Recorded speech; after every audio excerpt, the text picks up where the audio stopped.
اثبات اور نفی کا ضرب کہتے ہیں۔ اب اللہ کے نام سے امداد طلب کرتے ہوئے اور حضور غوث اعظم سلطان بغداد نافع العباد مصلح البلاد دافع الفساد قطب الاقطاب غوث اعظم قطب عالم سید سبحانی حضرت عبد القادر جیلانی بغدادی جیلانی رضی اللہ تعالی عنہ کے فیوضات جلیلہ کو سامنے رکھتے ہوئے ضرب نفی لگائیے اور دل کے اوپر چوٹ ماریے، الا اللہ الا اللہ الا اللہ الا اللہ الا اللہ الا اللہ الا اللہ الا اللہ الا اللہ الا اللہ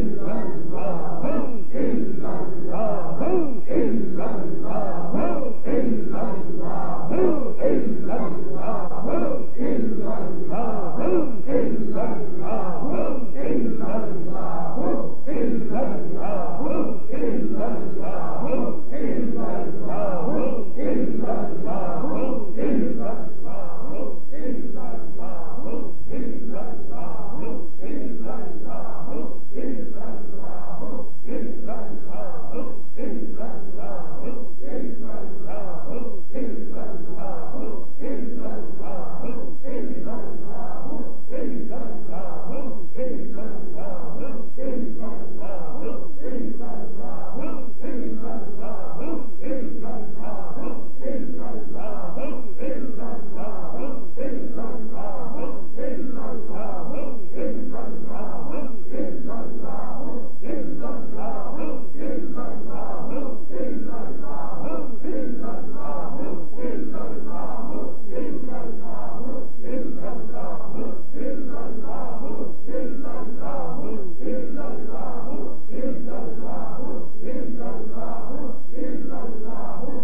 اے دل ہم نے اب تک تجھ پر اعتراض کیا، لیکن اے دل اور اے نفس تو ہمیں دھوکہ ہی دیتا رہا۔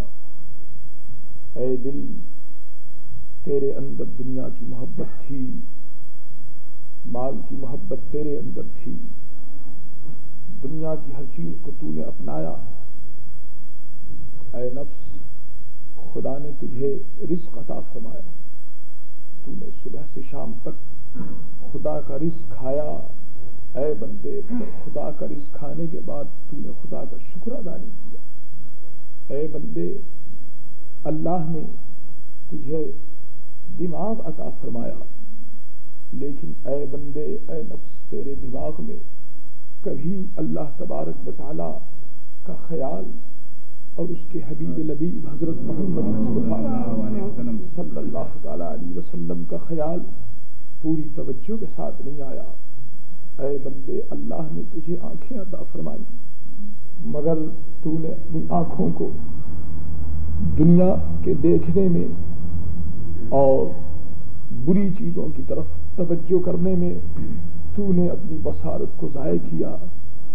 اے آنکھ تو پیدا تو اس لیے ہوئی تھی کہ قرآن کریم کی تلاوت کرے، اللہ کے نیک بندوں کی زیارت کرے۔ اے بندے اللہ نے تجھے کان عطا فرمائے، تو صبح سے شام تک اپنے کان سے دنیا کی باتیں سنتا ہے، لیکن اے کان تجھے توفیق نہ ہو سکی کہ تو قرآن اور حدیث کو سنے اور اس پر عمل کرے۔ اے بندے اللہ نے تجھے پاؤں عطا فرمائے، تو صبح سے شام تک روزی کی تلاش میں جانے کیا کیا کام کرتا ہے۔ اے پاؤں تو دنیا میں گناہوں کی طرف چلتا ہے، گناہوں کی طرف بھاگتا ہے، گناہوں کی طرف دوڑتا ہے، اور اللہ رحمان الرحیم جو تجھے بلا رہا ہے، جس کی رحمت تجھے پکارتی ہے، جو تیرے گناہ کی معافی کے لیے ہر وقت جس کی رحمت تیرے قریب ہے، اے بندے تیرے پاؤں رب کی جانب نہیں اٹھتے۔ تیرے ہاتھ اگر اٹھتے ہیں تو دنیا والوں کی طرف کو، تیرے ہاتھ اگر اٹھتے ہیں تو دنیا کو حاصل کرنے کے لیے، لیکن تیرا رب تجھے روزانہ پکارتا ہے، اس کی رحمت پکارتی ہے کہ اے میرے بندو تم مجھ سے کچھ مانگو۔ ہمارے ہاتھ رب کی طرف نہیں اٹھتے۔ اے نفس تو بہت ہی ذلیل ہے، تو نے پیدائش کا حق ادا نہیں کیا۔ اے میرے اللہ ہمیں معاف فرما۔ اے میرے اللہ ہم نے تیرا شکر ادا نہیں کیا، خدا بند عالم ہمیں معاف فرما، اور ہمیں آئندہ اپنا شکر اور اپنے حبیب حضرت محمد مصطفیٰ صلی اللہ تعالی علیہ وسلم کے شکر ادا کرنے کی توفیق عطا فرما۔ الہ العالمین تو غفور الرحیم ہے اور ہم تیرے بندے گنہگار ہیں۔ الہ ہمارے گناہوں پہ نظر نہ فرما، اپنی شان کریمی کو دیکھ، کیونکہ تو اللہ ہے۔ اللہ